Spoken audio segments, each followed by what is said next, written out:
Pag nawalan ka ng trabaho pero gusto mo pa rin maghulog sa SSS at kahit ilang taon ka nang natigil sa paghuhulog sa SSS, may madaling paraan para maipagpatuloy mo ang paghuhulog na hindi na kailangan pumunta sa tanggapan ng SSS.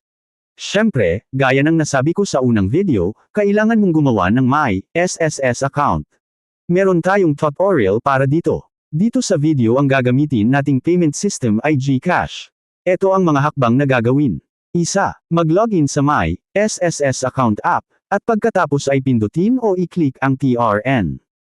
At dadalhin ka nito sa payment reference number na window. Dalawa, pindutin ang box na may nakasulat na contributions, dadalhin ka nito sa history ng TRN contribution. Tatlo, sa pinakamataas na sulok sa may kanang bahagi ng window, makikita mo ang box na may nakasulat na create. Apat, i-click o pindutin ang create. Dadalhin ka nito sa generate TRN na window. 5.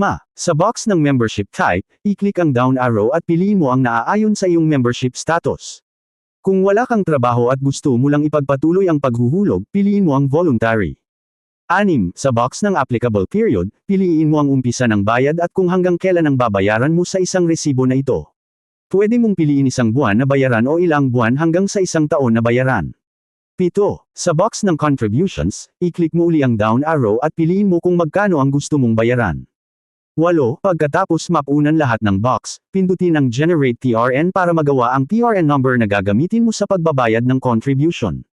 9. Buksan ang GCash account at hanapin ang bills. Pagkapindot ng bills, hanapin ang government at pagkapindot ng government, hanapin ang SSS. 10. Pagkapindot ng SSS lalabas ang pahina ng Pay Bills. Dito mo isusulat kung magkano ang babayaran mo. Sa box ng account type, i-click ang down arrow at piliin ang TRN, isulat ang TRN number na iyong ginawa sa My SSS. Sa box ng payor type, i-click uli ang down arrow at piliin ang voluntary. Sa panghuling box i-type ang iyong email address para din may padala ang resibo ng GCash. Pindutin ang next at ituloy hanggang mabayaran. 11. Maghintay ng ilang minuto at bumalik ka o boksang muli ang iyong My SSS app.